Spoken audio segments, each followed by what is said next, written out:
अरे बहू, वैसे तो तुझ में कोई कमी नहीं है, पर तेरे दांत दांत इतने पीले कैसे हैं बेटा? कैसे मतलब? कोई सर्जरी थोड़ी ना कराई है। वो तो क्या नाम, मैं ब्रश नहीं करती थी तो पीले हो गए। अब क्या करूं? आप कहें तो लाल करवा लूं या फिर काले? यार, ये क्या है? क्यों माँ से लड़ रही हो? लड़ रही हूँ?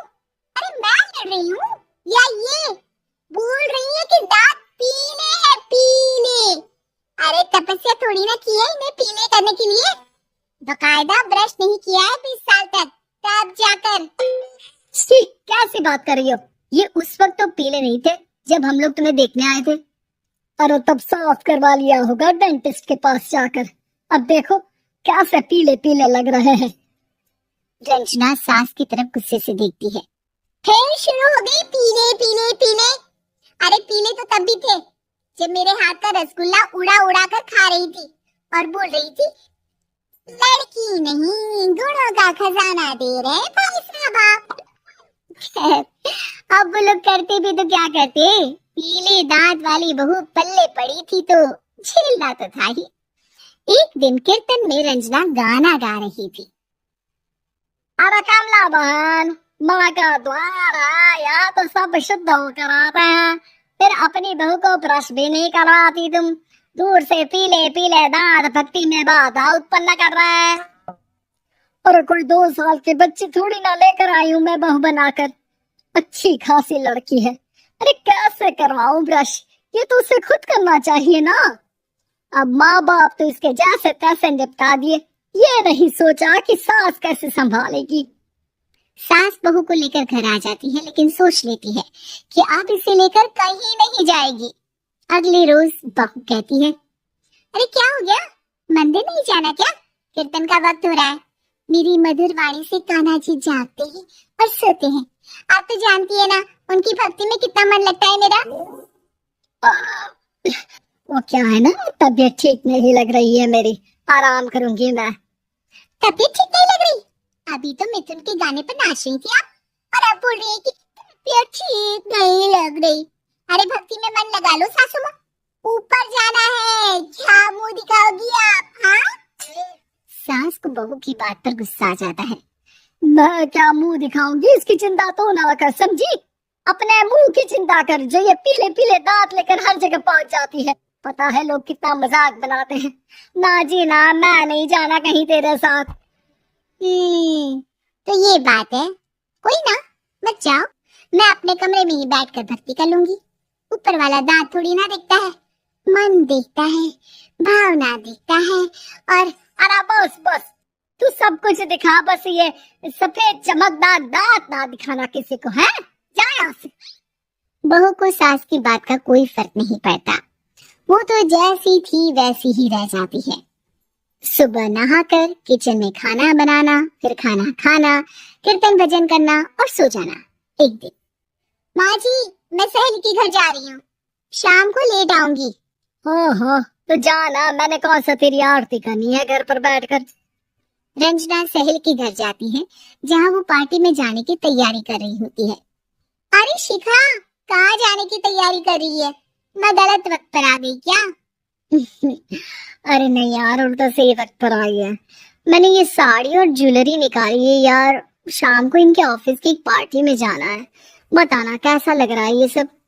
नहीं यार, इस ड्रेस के साथ तो वो वाली ज्वेलरी अच्छी लगेगी। हाँ, सही बोल रही है, मैंने ध्यान ही नहीं दिया। वैसे तो हमेशा से मस्त फैशन सेंस रखती है। तो बड़ा जाती होगी ना पति के साथ पार्टी में। रंजना कुछ नहीं बोलती, बस सोचती है कि यार काश ये बात सही हो जाती, पर मैं क्यों नहीं जाती पार्टी में?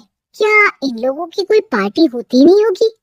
रंजना घर आती है और रात में पति से सवाल करती है, एक बात बताइए, आप मुझे किसी पार्टी में क्यों नहीं ले जाते? क्या आपके यहाँ ऑफिस में पार्टी नहीं होती? पति बेचारा क्या कहता कि दांत पीले हैं तुम्हारे इसलिए। अरे कोई पार्टी होती नहीं हम लोगों के ऑफिस में, तो कहाँ से लेकर जाऊं? और मार्केट, मॉल, कहीं वीकेंड घूमना, कहीं तो। अरे यार, सारे हफ्ते में एक छुट्टी मिलती है, तो सोचता हूँ कि आराम ही कर लूं। क्यों? रंजना मन मार के रह जाती है। पहले कभी सास के साथ मंदिर जाया करती थी, लेकिन वो भी सास ने ले जाना बंद कर दिया। घर बैठी बैठी रंजना बोर हो जाती है। तभी उसे आइडिया आता है और वो मायके जाने का सोचती है। सासू माँ, 2 दिनों के लिए मम्मी के घर जा रही हूँ। अच्छा अच्छा ठीक है, आराम से जा। और हाँ, माँ से कुछ अच्छी आदत सीख कर आना कि कैसे शरीर के हर भाग की तरह दांतों की सफाई भी जरूरी होती है, समझी? शुरू हो गई ना आप? वो लोग आपकी तरह नहीं है कि छोटी छोटी बात का बतंगड़ बना दे। उन लोगों के लिए मैं मायने रखती हूँ, ना कि मेरे पीले पीले दांत। रंजना माँ को बिना बताए उन लोगों को सरप्राइज देती है, लेकिन जैसे ही वो दरवाजे पर पहुंचती है, अंदर देखती है कि घर वाले कहीं जा रहे होते हैं। अब माँ, काश रंजना दीदी के दांतों वाली प्रॉब्लम नहीं होती तो वो भी हम लोगों के साथ चलती ना बुआ जी की बेटी की शादी में। हाँ बेटा, लेकिन अब उसे कौन समझाए कि उसको उसके पीले दांत नहीं दिखते, लेकिन उसके आसपास के लोगों को कितना एम्बैरेसिंग फील कराते हैं। मुझे तो कितनी बार उसके स्कूल की टीचर ने शिकायत की कि उसके साथ कोई लड़की बैठना भी नहीं चाहती, और ना ही कॉलेज में कोई उससे बात करना चाहता था। लेकिन पता नहीं क्यों उसे ये बात समझ में ही नहीं आती। कोई कमी नहीं है उस लड़की में, बस यही कि दांत पीले हैं। वो तो भला हो जीजाजी और उनकी माँ का, जो दीदी को जैसी है वैसे ही रखा हुआ है। रंजना को अपने घर वालों की बात सुनकर बहुत दुख होता है।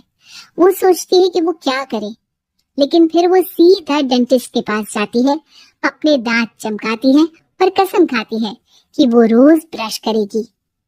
और क्या हो गया? तुम तो 2 दिनों के लिए गई थी ना। पर कोई ना, अच्छा है, चलो आ गई तो। रंजना सास के सामने आकर खड़ी हो जाती है और पूरी स्माइल करती है, उसके चमकदार दांतों को दिखाती हुई। हैं? चले मंदिर? माँ, मुझे माफ कर दीजिए, मैंने आप लोगों को बहुत एम्बैरेसिंग फील करवाया। मैं आज से